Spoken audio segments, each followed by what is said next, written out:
Hello friends, welcome to my TET class. Friends, आज हम देखेंगे बाल विकास। बाल विकास में हम पढ़ने वाले हैं पियाजे, कोहलबर्ग एवं वाइगोटस्की के सिद्धांत।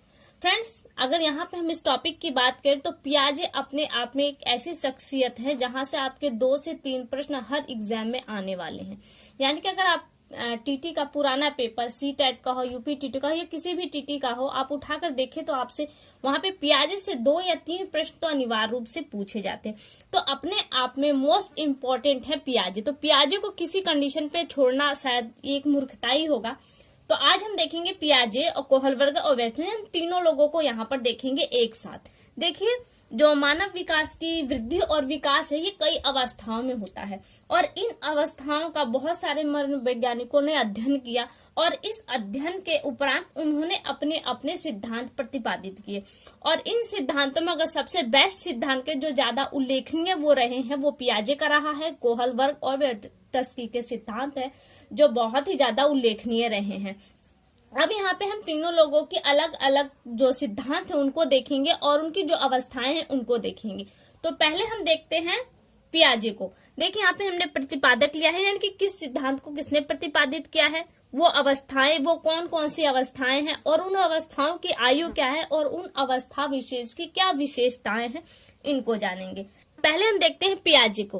पियाजे ने विकास की 4 अवस्थाओं का वर्णन किया। कौन कौन सी है वो 4 अवस्थाएं? देखिए, इंद्रजनित गामक अवस्था, पूर्व संक्रियात्मक अवस्था, मूर्त संक्रियात्मक अवस्था और चौथा है अमूर्त संक्रियात्मक अवस्था। देखिए, इंद्रजनित गामक अवस्था ये पहली अवस्था है और इस अवस्था का एक और नाम है वो है संवेदी गामक अवस्था।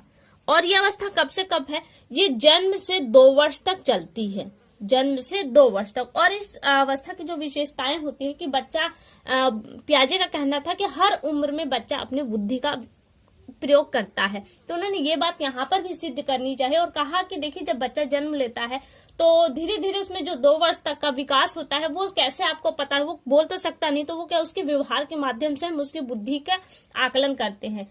जैसे चादर के एक छोर पर बच्चा बैठा हो और दूसरे छोर पर खिलौना रखा, तो बच्चा क्या करता है, उस चादर को खींचकर उस खिलौनों को प्राप्त कर लेता है।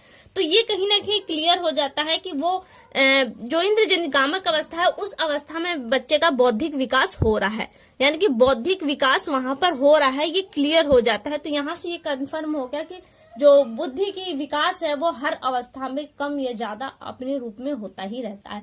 तो यहाँ से प्रश्न बनेगा, इंद्रजनित गामक अवस्था की उम्र क्या है, या फिर ये पूछ सकता है संवेदी गामक अवस्था की कितनी आयु है, ये कितनी उम्र तक है। तो आपको ये दोनों नाम याद होने चाहिए। फिर देखिए, उन्होंने दिया दूसरा दिया पूर्व संक्रियात्मक अवस्था। ये कौन सी अवस्था है? देखिए, इस जो पहली अवस्था है आपकी इंद्रजनित गामक अवस्था, इससे थोड़ी ये ऊंची अवस्था है, इसमें बच्चा ज्यादा ही सोचने लगता है और अंत तक आते आते उसमें तर्क करने जैसी योग्यता थोड़ी बहुत विकसित हो जाती है।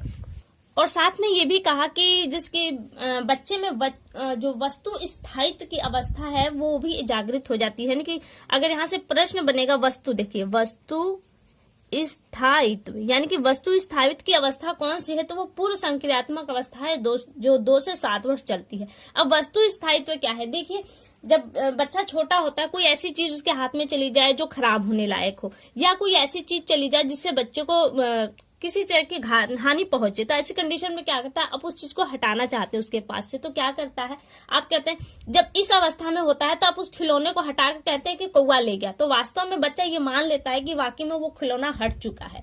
लेकिन इस अवस्था में आने के बाद अगर उसके हाथ से वो चीज वस्तु हटा के आप हटा दे और कहें कि वो खत्म हो गई, तो वो समझता है कि नहीं, ये उसके साथ सिर्फ एक छलावा हो रहा है, वरन वस्तु है वो यही कहीं है, भले वो उसकी आंखों के सामने नहीं है।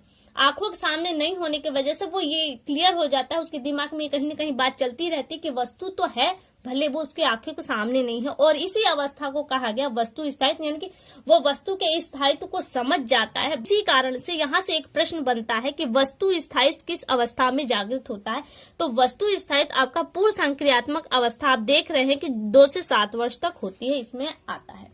तीसरा इन्होंने दिया मूर्त संक्रियात्मक अवस्था। ये अवस्था आपकी 7 से 11 वर्ष चलती है। ये 2 अवस्थाएं जो आते हैं लगभग ये किशोरावस्था के दहलीज में चला जाता है, और जो अमूर्त संक्रियात्मक अवस्था है ये पूर्ण रूप से किशोरावस्था में आता है। देखिए मूर्त संक्रियात्मक अवस्था क्या है? मूर्त जो प्रत्यक्ष हो, अमूर्त जो प्रत्यक्ष न हो। प्रत्यक्ष में जो सामने घटित हो, मूर्त जो सामने घटित हो रही है, अमूर्त जो सामने घटित नहीं हो रही है। तो मूर्त संक्रियात्मक इस अवस्था में होता है क्या? बच्चे जो मूर्त घटनाएं, जो उनके सामने घटनाएं घटित होती है, वो उस पर युक्ति संगत तर्क करने लगता है, आपसे प्रश्न पूछने लगता है कि ये क्यों हुआ, ये कैसे हुआ, ये क्या होगा वगैरह, इस तरह की वो आपसे जो प्रश्न है वो पूछने लगता है। लेकिन ये होता है कि वो उससे आगे नहीं समझ पाता। लेकिन वहीं पे हम देखिए अमूर्त संक्रियात्मक अवस्था को देखें जो 11 से 15 वर्ष तक चलती है। तो इस अवस्था में क्या है, वो घटना पे, यहाँ पे देखिए घटना का तो वो प्रश्न पूछता है, पर लेकिन यहाँ पे जो घटना है इसके बाद क्या होगा, इसके बाद क्या नहीं होगा, वो यहाँ तक भी सोचने लगता है। जिसके कोई एक्सीडेंट वगैरह हुआ तो उस घटना से रिलेटेड अभी जो हुआ वो उसने तो यहाँ पे जान लिया, लेकिन इसके बाद इस घटना का परिणाम क्या होगा, आगे 2 साल बाद इस घटना का परिणाम क्या हो सकता है, इसका अंदाजा वो इस अवस्था में नहीं करता। वरन क्या है, तो अमूर्त संक्रियात्मक अवस्था में क्या है, उस घटना से रिलेटेड जो बाद में परिणाम आने वाला है उससे रिलेटेड वो चीजों को भी समझने लगता है।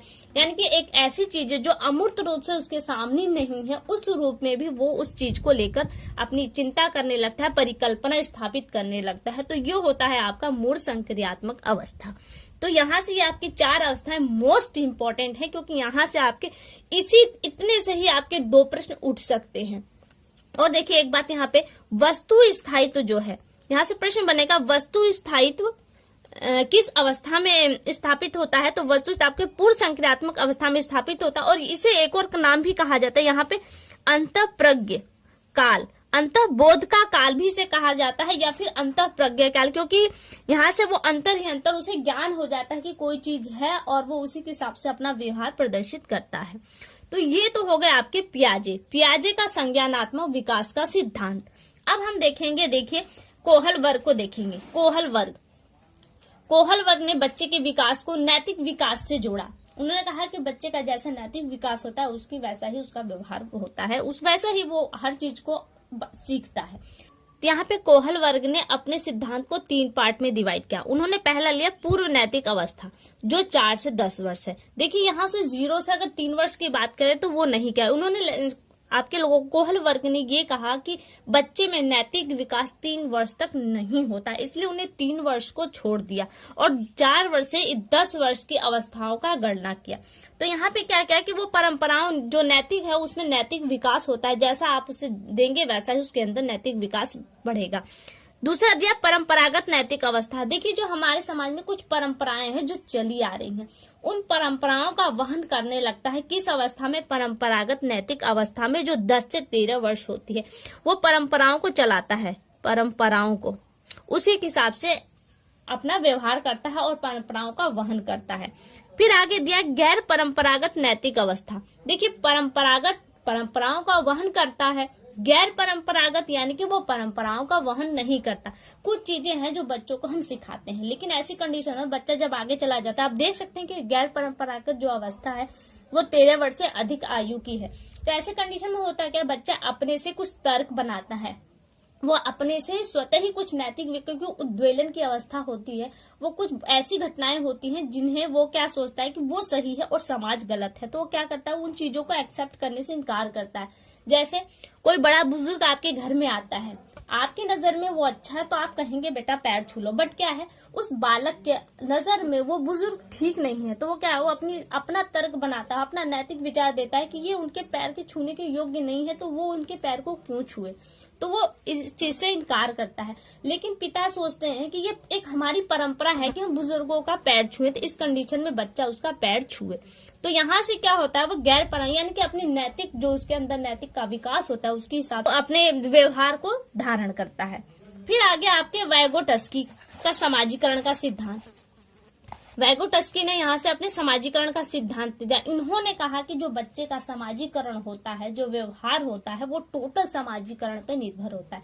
जैसा बच्चे का माहौल होगा वैसा ही उसका समाजीकरण होगा। जैसे एक ही बच्चे को, मान लीजिए हमने बहुत से एग्जाम्पल में देखा था कि जैसे जुड़वा बच्चे हैं अगर उसमें से एक बच्चे को अच्छे माहौल में डाल देते हैं और दूसरे बच्चे को गंदे माहौल में डाल देते हैं, उसका प्रभाव क्या पड़ता है? जो अच्छे माहौल वाला बच्चा है उसका सामाजिकरण अधिक अच्छा होता है, और जो गंदे माहौल का बच्चा है उसका सामाजिकरण भी सही नहीं होता।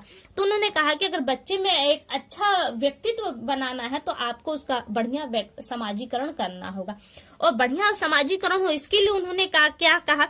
उन्होंने कहा कि बच्चे को पहले तो अच्छा वातावरण मिलना चाहिए, अच्छा वातावरण, और उसी वातावरण के हिसाब से उसका सामाजिकरण होगा। अच्छा वातावरण रहेगा तो सामाजिकरण भी अच्छा होगा और उसका व्यवहार भी अच्छा होगा।